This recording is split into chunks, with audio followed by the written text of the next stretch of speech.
അടിസ്ഥാനത്തിൽ ന്യൂനപക്ഷ വിഭാഗം എന്ന് പറയുന്നത് കൊണ്ട് തന്നെ സുന്നികൾ ഭൂരിപക്ഷമുള്ള ഒരു രാജ്യത്ത് അവിടെ ഷിയാക്കൾ ന്യൂനപക്ഷമാണ്.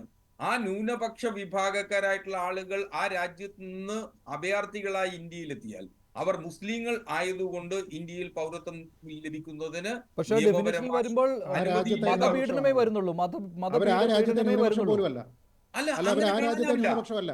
പാകിസ്ഥാനിലെ ന്യൂനപക്ഷം ഏതാണ്? പാകിസ്ഥാനിലെ ന്യൂനപക്ഷം ഏതാ? ഷിയയാണോ? അങ്ങനെയല്ല. ശ്രീ ഹസ്കർ പറയൂ. അതിന്റെ പാകിസ്ഥാനിലെ ഇത് ന്യൂനപക്ഷം തന്നെ നാം കാണണം. പാകിസ്ഥാനിലെ ന്യൂനപക്ഷം ഹിന്ദുക്കളും സിഖുകാരുമാണോ അതോ ഷിയകളാണോ? ഷിയകൾ ഗവൺമെന്റിന്റെ കണക്ക് പറയൂ. ന്യൂനപക്ഷമാണ്. അല്ല മുസ്ലിങ്ങളല്ല. അല്ല തരംതിരിക്കാനാവില്ല. അങ്ങനെ അല്ല തരംതിരിക്കാൻ ആവില്ല. റിലീജിയസ് മൈനോറിറ്റി അല്ല ഷിയാസ്. അല്ല, വെറുതെ കള്ളം പറയരുത് മൈനോറിറ്റി ഹസ്കർ. താങ്കളുടെ കൂടി മതവിഭാഗത്തിൽപ്പെട്ട ആൾക്കാരെ തെറ്റിദ്ധരിപ്പിക്കുന്ന രീതിയിൽ പറയരുത്. ചെയ്യുമ്പോ അതിനെ റിലീജിയസ് മൈനോറിറ്റി, സെനറ്ററി മൈനോറിറ്റി എന്ന് പറഞ്ഞ് റിലീജിയസ് മൈനോറിറ്റി വ്യക്തമായിട്ട് ഇതിൽ മൈനോറിറ്റി ഈസ് മൈനോറിറ്റി.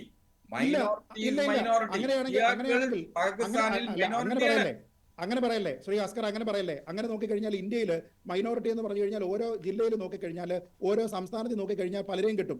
നമ്മള് ഒരു സെക്കൻഡ്, മഹാരാഷ്ട്രയിലേക്ക് പോയി കഴിഞ്ഞു കഴിഞ്ഞാൽ അല്ലെങ്കിൽ നാഗാലാൻഡിലേക്ക് പോയി കഴിഞ്ഞാൽ ചിലപ്പോൾ അവിടെ ഹിന്ദുക്കൾ മൈനോറിറ്റി ആയിരിക്കും. കൂടുതൽ മറ്റുള്ള ആൾക്കാരാണ് ഉള്ളതെങ്കിൽ, ക്രിസ്ത്യൻസ് ആണ് അവിടെ കൂടുതലുണ്ടെങ്കിൽ, ഗോവയിൽ പോയി കഴിഞ്ഞാൽ ചിലപ്പോൾ ഹിന്ദുക്കൾ മൈനോറിറ്റി ആയിരിക്കും എന്ന് പറഞ്ഞ് മൈനോറിറ്റി റൈറ്റ്സ് എല്ലാം നിങ്ങൾ ഹിന്ദുക്കൾക്ക് കൊടുക്കുമോ? വെറുതെ എന്തൊക്കെ അസംബന്ധമാണ് ഇതിന്റെ പേരിൽ പറയുന്നത്. റിലീജിയസ് മൈനോറിറ്റി എന്ന് പറഞ്ഞാൽ ഒരു രാജ്യത്ത് ഒന്നേ ഉള്ളൂ. അത് സംസ്ഥാനം അനുസരിച്ചല്ല, സെക്ട് നോക്കിയിട്ടല്ല. പാകിസ്ഥാനിൽ അംഗീകൃതമായിട്ടുള്ള റിലീജിയസ് മൈനോറിറ്റിയിൽ ഹിന്ദുക്കളും സിഖുകാരുമുണ്ട്. ഷിയാകൾ എന്ന് പറയുന്നത് അവിടുത്തെ ഇസ്ലാമാണ്. ഇസ്ലാം എന്ന് പറയുന്നത് അവിടുത്തെ മെജോറിറ്റി കമ്മ്യൂണിറ്റിയാണ്. താങ്കൾ എന്തിനാണ് ഇങ്ങനെ തെറ്റിദ്ധരിപ്പിക്കുന്ന കാര്യങ്ങൾ പറയുന്നത്? ഞാൻ പറയുന്നത് നമ്മുടെ നാട്ടിൽ ആശങ്കയുള്ള ഒരു വിഷയത്തിൽ ജനങ്ങളുടെ ഇടയിൽ ഭീതി വിതയ്ക്കുന്ന രീതിയിലുള്ള പ്രസ്താവനകൾ നടത്താതിരിക്കുക. ഇത് ഭീതിയല്ല.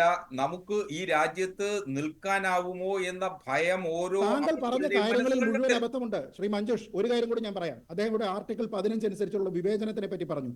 ആർട്ടിക്കിൾ 15ന്റെ ടെക്സ്റ്റിൽ പറയുന്നത് the state shall not discriminate any citizen എന്നാണ്. അതായത് ഇന്ത്യയിലുള്ള ഇന്ത്യക്കാരായിട്ടുള്ള ആൾക്കാരെ യാതൊരു തരത്തിലും വിവേചനം ചെയ്യാൻ പാടില്ല എന്നാണ് ആർട്ടിക്കിൾ 15 പറയുന്നത്. എത്ര മനോഹരമായിട്ടാണ് ശ്രീ ഹസ്കർ അതിനെ വളച്ചൊടിച്ചത്. അതായത് വിദേശത്ത് നിന്നുള്ള ഒരു ബംഗ്ലാദേശിയോ ഒരു പാകിസ്ഥാനിയോ അഫ്ഗാനിസ്ഥാനിയോ ആയിട്ടുള്ള ഇന്ത്യൻ പൗരനല്ലാത്ത ഒരാളിന് നിയമം നൽകുന്ന സമയത്ത് ഈ പൗരത്വം നൽകിയ ശേഷമാണ് അയാൾ ഇന്ത്യക്കാരനാകുന്നത്. അതിനു മുമ്പ് അയാൾ ഒരു വിദേശിയാണ്, അയാൾ ഇല്ലീഗൽ ഇമിഗ്രന്റ് ആണ്. അങ്ങനെയുള്ള ഒരാളിനെ ആർട്ടിക്കിൾ 15ന്റെ ഉള്ളിലേക്ക് അദ്ദേഹം കൊണ്ടുപോകുന്നു. പറ്റില്ല. ഇന്ത്യൻ ഭരണഘടന വളരെ കൃത്യമായിട്ട് പറയുന്നുണ്ട്. താങ്കൾ ആർട്ടിക്കിൾ 14 എടുത്ത് നോക്കൂ. അവിടെ ഒരു സിറ്റിസൺ എന്നല്ല പറയുന്നത്, the state shall not discriminate any person എന്നാണ്. തുല്യതയുമായി ബന്ധപ്പെട്ട് അവിടെ പറയുന്നത് എന്താണ്? Any person. അയാളുടെ സിറ്റിസൺഷിപ്പിന് യാതൊരു വിധത്തിലുള്ള കാര്യവുമില്ല. സിറ്റിസൺസിനെ പറ്റി പറയുന്ന സമയത്താണ് ജെൻഡർ കൊണ്ടോ മതം കൊണ്ടോ മറ്റുള്ള കാര്യങ്ങളോ കൊണ്ടോ നമ്മൾ വ്യത്യസ്തരാക്കരുത് എന്ന് പറയുന്നത്. താങ്കൾ ഒരു അഭിഭാഷകനായിട്ടുള്ള താങ്കൾ ഇങ്ങനെ തെറ്റിദ്ധരിപ്പിക്കുന്ന ശ്രീകുമാർ, താങ്കൾ പറഞ്ഞ വാദവും നേരത്തെ അഡ്വക്കേറ്റ് BN ഹസ്കർ പറഞ്ഞത് തന്നെയാണല്ലോ. ഈ മതന്യൂനപക്ഷങ്ങൾക്ക്, അതാത് രാജ്യത്തെ മതന്യൂനപക്ഷങ്ങൾക്ക് ഇവിടെ പൗരത്വം നൽകുവാൻ തീരുമാനിച്ചിട്ടുണ്ട്. അങ്ങനെയാണല്ലോ ഈ 6 വിഭാഗങ്ങളും വന്നത്. ഈ അഫ്ഗാനിസ്ഥാനും ബംഗ്ലാദേശും പാകിസ്ഥാനും നോക്കുമ്പോൾ അവിടെ താങ്കളും വാദം ഉന്നയിച്ചത് ഈ ഷിയ വിഭാഗത്തിൻ്റെയും അഹമ്മദിയ വിഭാഗത്തിൻ്റെയുമാണ്. പക്ഷേ അവർ ഇസ്ലാമാണ്.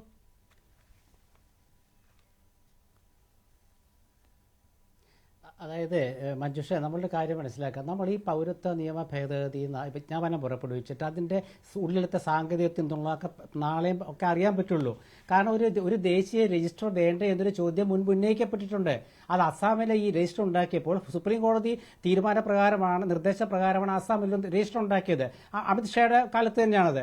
ആ രജിസ്റ്റർ ഉണ്ടാക്കിയപ്പോൾ അതിൽ 19 ലക്ഷം പേര് ഉണ്ടായിരുന്നില്ല, അതിൽ 14 ലക്ഷം പേര് ഹിന്ദുക്കളായിരുന്നു. ഇങ്ങനെ വന്നപ്പോൾ അതൊക്കെ ഒരു തർക്കം ഉണ്ടാക്കിയ വിഷയങ്ങളാണ് അതൊക്കെ. ഞാനത് 1985 രാജീവ് ഗാന്ധിയുടെ ആസാം കരാറിനെ കുറിച്ച് ഞാൻ പറഞ്ഞത് ശ്രീജിത്ത് കേട്ടിട്ടുണ്ടാവില്ല. ഞാൻ പറഞ്ഞത് അന്ന് നടപ്പാക്കി, പക്ഷെ തുടർ ഗവൺമെന്റുകൾ നടപ്പാക്കിയില്ലെന്ന് തന്നെ ഞാൻ പറഞ്ഞത്. പക്ഷെ ശ്രീജിത്ത് ഈ ആവേശത്തിൽ അദ്ദേഹം പറഞ്ഞു വന്ന മൻമോഹൻ സിംഗിനെ കുറിച്ച് ഞാൻ പറഞ്ഞ എന്താണ്?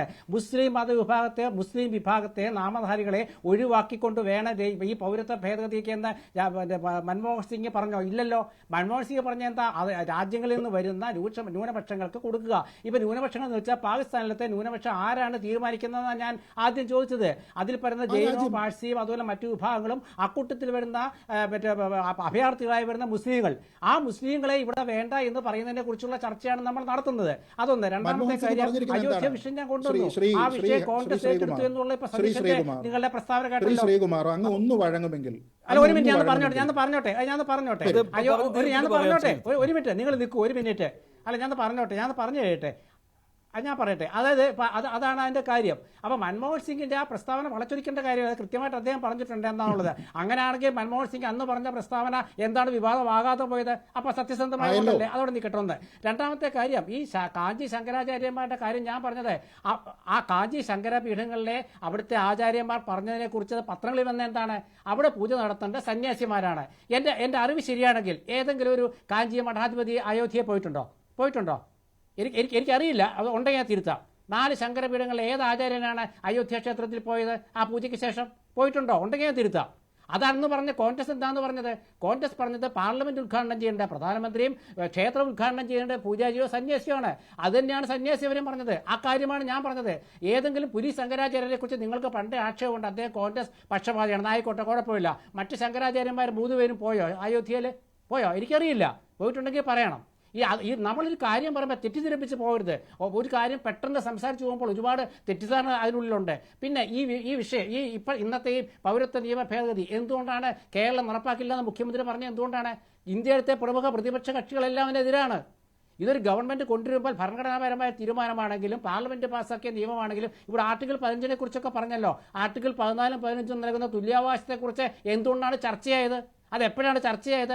ഈ പൗരത്വ ഭേദഗതി നിയമം വന്നപ്പോഴാണ് ചർച്ചയായത്. എന്തുകൊണ്ടാണ് ചർച്ചയായത്?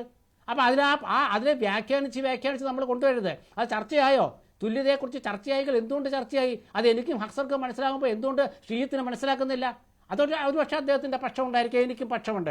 അപ്പോൾ ആ പക്ഷത്തിൽ നിന്ന് സംസാരിക്കുമ്പോൾ നമ്മൾ പറയുന്ന അഭിപ്രായങ്ങളിൽ ഒരു സംഘടന ഉണ്ടാവുകയാണെങ്കിൽ ആ സംഘടന ഉണ്ടാകട്ടെ, കുഴപ്പമില്ല. പക്ഷേ തെറ്റിദ്ധാരണ പരത്തി പോകരുത്. അതുകൊണ്ടാണ് ഞാൻ ഈ കാര്യങ്ങളൊക്കെ പറഞ്ഞത്. കോൺഗ്രസിൻ്റെ നിലപാട് വളരെ ഒരിക്കലെടുത്ത നിലപാട് കല്ലുപോലെ ഉറച്ച നിലപാടാണ്.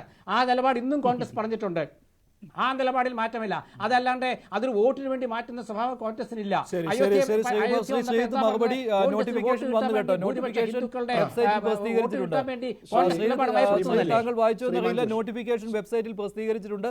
അതിന്റെ ആപ്ലിക്കേഷൻ ഫോറവും ഈ പൗരത്വത്തിന് വേണ്ടിയുള്ള അപേക്ഷാ ഫോറവും പ്രസിദ്ധീകരിച്ചിട്ടുണ്ട് കേന്ദ്ര സർക്കാർ. ശരി, ശ്രീജിത്ത് മറുപടി. ശ്രീ മഞ്ജുഷ്, അദ്ദേഹം വീണ്ടും തെറ്റിദ്ധരിപ്പിക്കാനാണ് ശ്രമിക്കുന്നത്.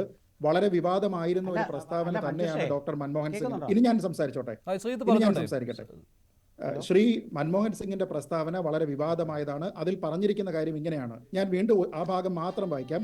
The minorities in countries like Bangladesh have faced persecution. ബംഗ്ലാദേശിലുള്ള മതന്യൂനപക്ഷങ്ങൾ പെർസെക്യൂഷൻ അനുഭവിച്ചിട്ടുണ്ട്. അവർക്ക് വേണ്ടിയിട്ട് പൗരത്വം നൽകണം എന്ന് മാത്രമാണ് പറഞ്ഞിരിക്കുന്നത്. എന്ന് വെച്ചാൽ അതിൽ മെജോറിറ്റി വരില്ല. ആരാണ് ബംഗ്ലാദേശിലെ മെജോറിറ്റി? അത് മുസ്ലിംസ് ആണ്. അതുകൊണ്ടാണ് അവിടെ ഡെപ്യൂട്ടി ചെയർമാൻ തന്നെ ഇടപെട്ടുകൊണ്ട് പാകിസ്ഥാനിലും അങ്ങനെ തന്നെയുണ്ട്, അതും പരിഗണിക്കപ്പെടേണ്ടതാണ് എന്ന് പറയുന്നത്. ഇത് കോൺഗ്രസിന്റെ അന്നത്തെ നിലപാടായിരുന്നു. കല്ല് പോലുള്ള നിലപാടാണെന്ന് താങ്കൾ പറഞ്ഞാൽ ആ കല്ല് ഇവിടെ രാജ്യസഭയുടെ റെക്കോർഡ്സിലുണ്ട്. പക്ഷേ പിന്നീട് അത് നടപ്പാക്കിയിട്ടുണ്ടോ എന്ന് ചോദിച്ചു കഴിഞ്ഞാൽ അത് നടപ്പാക്കിയിട്ടില്ല. അതിന്റെ കാര്യത്തിൽ പിന്നീട് ഇങ്ങനെ ഉഴപ്പ് പറയുന്നു. 2